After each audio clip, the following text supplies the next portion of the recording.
Form 7 জমা দেওয়াকে কেন্দ্র করে তৃণমূল বিজেপির সংঘর্ষে জেলায় জেলায় তুলকালাম পরিস্থিতি। একযোগে বিভিন্ন জায়গার ছবি আপনাদের সামনে তুলে ধরেছি। লালবাগ, দুর্গাপুর, আসানসোল, জামুরিয়া, কালিয়াগঞ্জ থেকে মানিকচক, কল্যাণী এবং আরামবাগের ছবি। আর এই পরিস্থিতি নিয়ে রাজনৈতিক তরজাও চরমে। এখন পর্যন্ত তৃণমূল কংগ্রেস যে আচরণ করেছে এবং 12টি রাজ্যে এসআইআর চলছে, যেভাবে পশ্চিমবঙ্গে এসআইআর প্রক্রিয়াকে রক্তাক্ত করে দেওয়া হয়েছে, তারপরে এ ধরনের শুনানির ক্ষেত্রে কি হবে, কি হতে চলেছে, সেটা বাংলার মানুষ অন্তত বুঝতে পারছেন। এই হয়রানির জন্য দায়ী তো তৃণমূল কংগ্রেস। তৃণমূল কংগ্রেস এইটা করে মানুষকে এসআইআর বিরোধী বানাতে চাইছে, কেন্দ্রীয় সরকারের বিরুদ্ধে বা নির্বাচন কমিশনের বিরুদ্ধে একটা জিহাদ ঘোষণা করতে চাইছে। কিন্তু এই চালাকি কোনো লাভ নেই। নো এসআইআর নো ভোট, এইভাবে এসআইআর প্রক্রিয়াকে টেনে নিয়ে গেলে, এভাবে যদি ভুয়ো ভোটারের নাম, বাংলাদেশি অনুপ্রবেশকারীদের নাম, রোহিঙ্গাদের নাম ভোটার লিস্টে থেকে যায়, তাহলে আমরা নির্বাচন করতে দেব না। সুষ্ঠুভাবে নির্বাচন প্রক্রিয়া চালাতে হবে, সুষ্ঠুভাবে এসআইআরকে নিয়ে যেতে হবে এবং তার জন্য প্রত্যেকটা রাজনৈতিক দলে, সে তৃণমূল কংগ্রেস, বিজেপি, সিপিএম, কংগ্রেস, যার যা অভিযোগপত্র আছে ফর্ম 7 সেটা জমা নিতে হবে।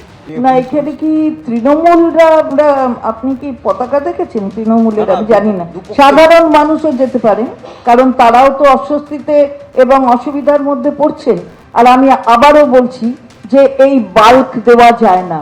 অ্যাকর্ডিং টু ইসিআই's ওন ম্যানুয়াল, তাদের যে ম্যানুয়াল আছে সেই ম্যানুয়াল মতন এরকম ভাবে বাল্ক নিয়ে একসাথে যাওয়া যায় না। ফর্ম 7 মানে আমি বললাম যে আপনি নাগরিক নন বলে আমি একটা ফর্ম 7 দিয়ে দিলাম যে একে বাদ দিতে হবে, সেটা হয়ে যেতে পারে।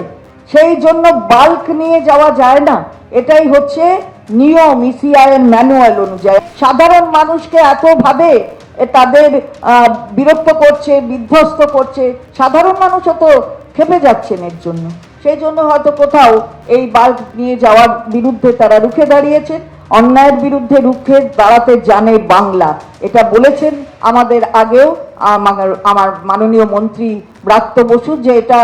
অন্যদিকে ফর্ম 7 জমা দেওয়াকে কেন্দ্র করেও সংঘাত একেবারে চরমে পৌঁছেছে। দিকে দিকে বিক্ষোভ দেখানো হচ্ছে এবং সেই ছবি আপনাদের সামনে রাখবো। অর্থাৎ আসানসোলে তৃণমূল বিজেপি সংঘর্ষ, বিজেপিকে বাধা দেয় তৃণমূল ফর্ম 7 জমা দেওয়ার জন্য এবং তার জন্যই আসানসোলে ধুন্ধুমার পরিস্থিতি।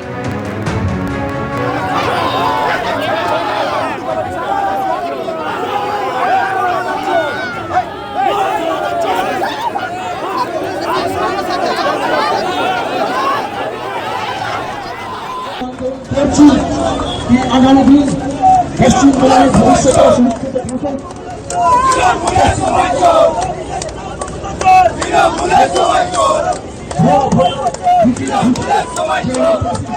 এই মুহূর্তের কি পরিস্থিতি একবার সরাসরি জানবো। কৌশিক গাঁতাইত রয়েছেন আমাদের প্রতিনিধি। কৌশিক,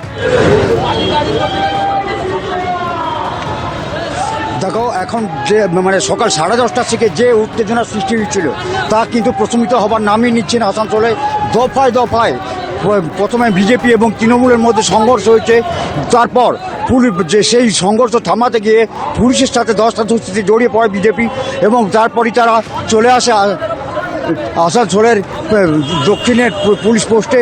সেখানে যেয়ে পড়ে তারা বার্নপুর রোড অবরোধ করে দীর্ঘক্ষণ, প্রায় 1.5 ঘন্টার উপর তারা সেখানে অবরোধ করে রাখে।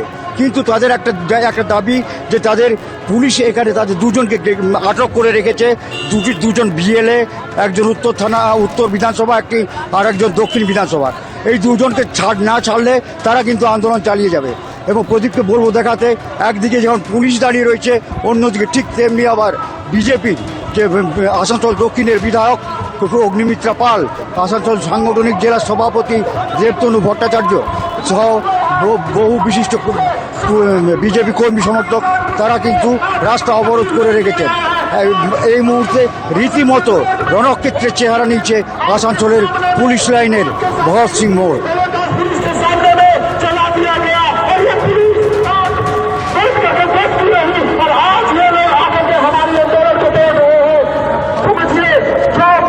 কৌশিক, তুমি আমাদের সঙ্গে থাকো। দেখো যে ছবি আমরা দেখতে পাচ্ছি, অগ্নিমিত্রা পাল তিনি রাস্তায় বসে এই মুহূর্তে বিক্ষোভ দেখাচ্ছেন। আসানসোলে যে ধুন্ধুমার পরিস্থিতি তৈরি হয়, একেবারে আসানসোল দক্ষিণের এসডিও অফিসে শুনানি চলাকালীন হাতাহাতিতে জড়িয়ে পড়ে তৃণমূল এবং বিজেপি।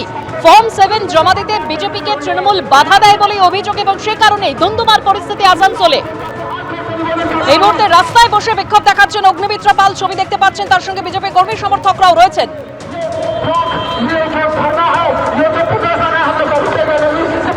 একেবারে তাই, তার সঙ্গে যেমন রয়েছেন বা আসানসোল সাংগঠনিক জেলা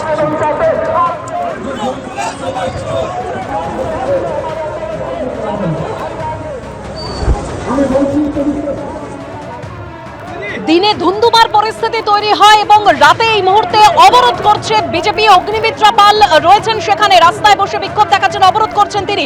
সরাসরি কৌশিক গাঁতাই। কৌশিক, দেখো এখনো পর্যন্ত এই অবরোধ কিন্তু চলছে। আমরা কথা বলে নেব অগ্নিমিত্রা পালের সাথে।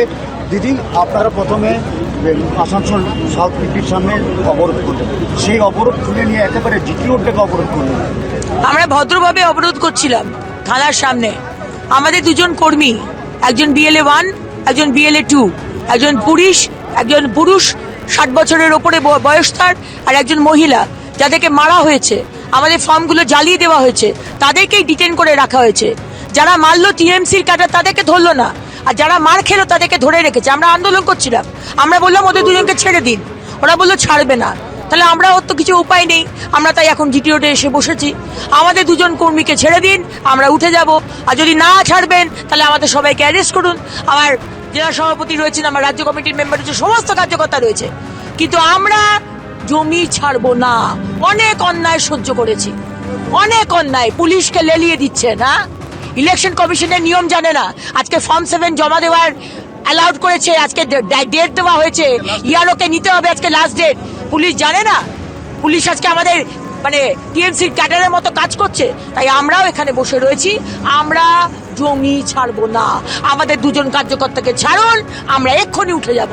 ছাড়বেন না, সারা রাত এখানে বসে থাকবো। যদি অ্যারেস্ট করা হয়, সবাইকে অ্যারেস্ট করুন। অর্থাৎ বোঝাই যাচ্ছে একেবারে রণংদেহী মূর্তিতে বিজেপির এখানে কর্মী সমর্থক থেকে নেতারা রয়েছেন। এবং প্রদীপকে বলবো, একটা সাইড কিন্তু ইতিমধ্যে পুলিশ কিছুটা হলেও যে অবরোধ সেটা কিন্তু সরিয়ে দিতে পেরেছে একটা সাইডে, কিন্তু অন্য তিন দিকে কিন্তু অবরোধ রয়েছে। বহু গাড়ি আটকে রয়েছে, দূর দূরান্ত থেকে আসা প্রচুর মানুষ এখানে কিন্তু অবরোধের মধ্যে পড়ে ভোগান্তির শিকার হচ্ছে।